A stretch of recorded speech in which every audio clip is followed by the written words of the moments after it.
అబ్బో ఇక్కడ కేజీ చీరలు కొంటే అర కేజీ చీరలు ఫ్రీ అంట. మంగళ్య షాపింగ్ మాల్ కేజీల్లో సేల్, టన్నుల్లో ఆనందం.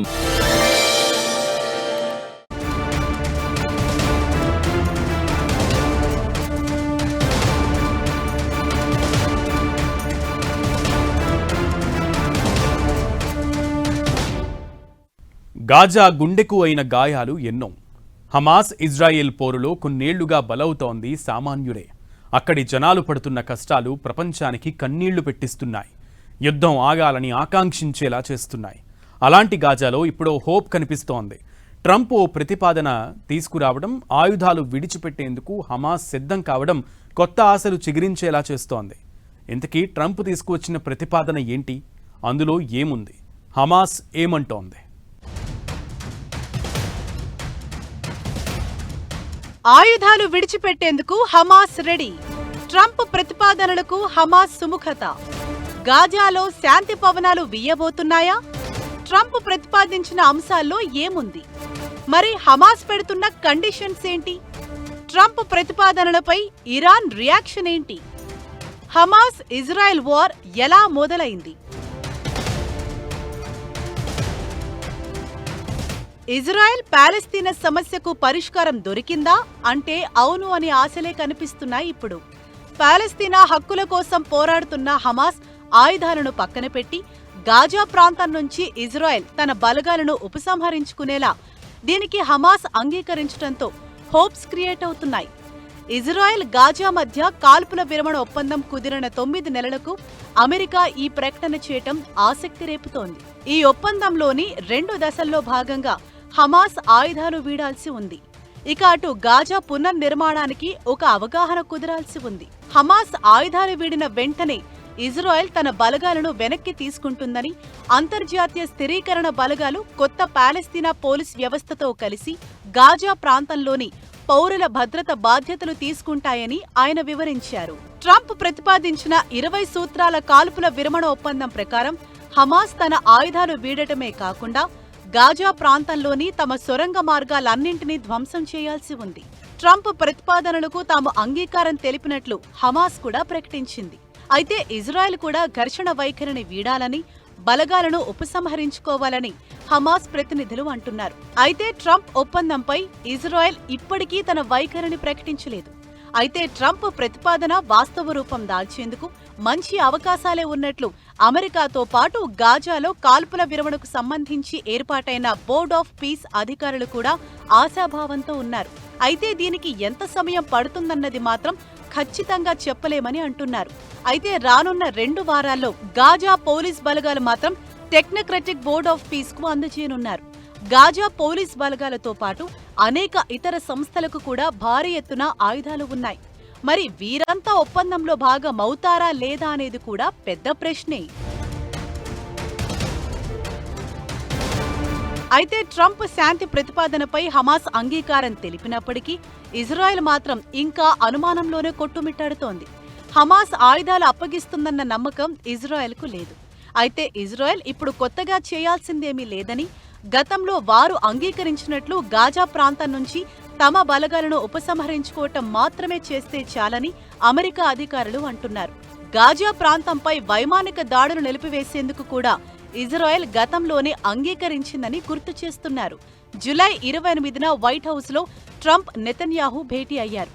ఈ సమావేశంలో చర్చించిన అంశాలపై ఇద్దరు నేతలు ఎలాంటి లీక్ ఇవ్వకపోయినా గాజా అంశంపై ఖచ్చితంగా మాట్లాడుకుని ఉంటారనే అభిప్రాయాలు వినిపిస్తున్నాయి. ఇలాంటి పరిణామాలతో ఇప్పుడు గాజాలో శాంతి పరిస్థితులపై ఆశలు చిగురిస్తున్న పరిస్థితి కనిపిస్తోంది. 9 నెలల కిందే శాంతి ప్రణాళికలపై సంతకాలు జరిగాయి. ఇప్పుడు హమాస్ నిరాయుధీకరణకు అంగీకరించింది. అయితే ఒప్పందం కుదిరిన 72 గంటల్లో బందీలందరినీ హమాస్ విడుదల చేయటంతో పాటు ప్రతిగా 250 మంది ఖైదీలను ఇజ్రాయెల్ విడిచిపెట్టాలి. 1700 మంది సాధారణ పౌరులను వదిలిపెట్టాలి. గాజా పాలనలో హమాస్ పాత్ర ఉండదు. దాని ఆయుధ వ్యవస్థలను, సొరంగాలను ధ్వంసం చేయాల్సి ఉంటుంది. గాజాలో అంతర్జాతీయ పాలన ప్రారంభమవుతుంది. అంతర్జాతీయ పాలన సమయంలో పాలస్తీనా అథారిటీ సంస్కరణలను అమలు చేసి గాజా బాధ్యతలను చేపట్టేందుకు సిద్ధమవుతోంది. ఇలా శాంతి ఒప్పందంలో చాలా కీలక అంశాలను చేర్చారు అప్పట్లో. దీనికి సంబంధించి ఇప్పుడు సానుకూల సంతకాలు రావటం కొత్త హోప్స్ క్రియేట్ అయ్యేలా చేస్తోంది.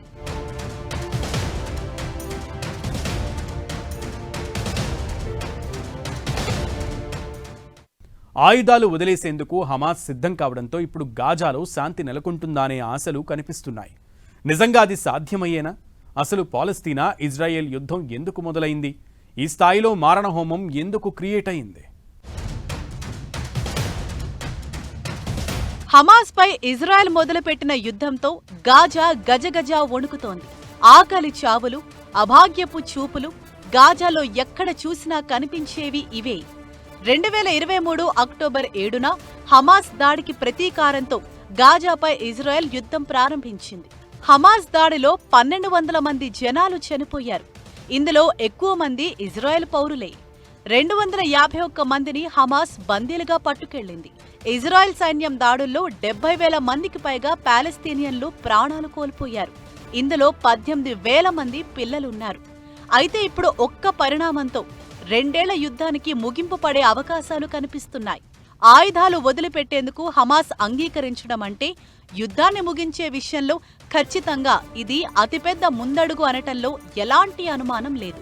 నిజానికి గాజా ఇజ్రాయెల్ శాంతి ఒప్పందాన్ని చాలా ప్రతిష్టాత్మకంగా తీసుకున్న ట్రంప్ రెండోసారి పగ్గాలందుకున్న తర్వాత దీని మీదే దృష్టి పెట్టారు.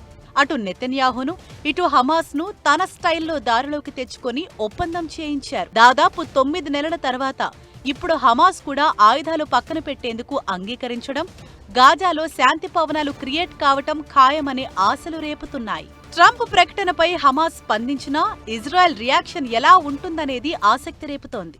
ఇజ్రాయెల్లో త్వరలో ఎన్నికలు రాబోతున్నాయి. ఇలాంటి టైంలో నెతన్యాహు ఎలాంటి నిర్ణయం తీసుకుంటారనేది కూడా $1 మిలియన్ ప్రశ్నగా మారింది. ఏమైనా గాజా ఇజ్రాయెల్ చారిత్రక ఒప్పందంలో కీలక పాత్ర పోషించిన ఈజిప్ట్, ఖతార్, టర్కీ దేశాలకు ట్రంప్ ప్రత్యేక కృతజ్ఞతలు తెలిపారు. ఏడాది కాలంగా గాజాలో కొనసాగిన భయంకరమైన యుద్ధం, తీవ్రమైన మానవతా సంక్షోభం, బందీల కష్టాలను గుర్తు చేసుకున్నారు. ఈ ఒప్పందంతో ఇజ్రాయెల్కు తగిన భద్రత లభిస్తుందని, భవిష్యత్తులో గాజాను ఉగ్రవాద స్థావరంగా మార్చే అవకాశం ఉండదని స్పష్టం చేశారు. శాంతి ప్రక్రియలో మనం గొప్ప పురోగతిని సాధించామని అన్నారు.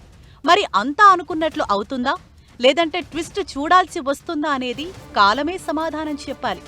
ఈ మధ్య హమాస్కు కొత్త చీఫ్ వచ్చాడు. మరి అతడు దూకుడు చూపించాలనుకుంటే మాత్రం ఇజ్రాయెల్ను మరింత రెచ్చగొట్టినట్లే. దీంతో ఏం జరగబోతుందనేది ఆసక్తి రేపుతోంది. ఇది ఇవాల్టి special focus. Keep watching 10 TV.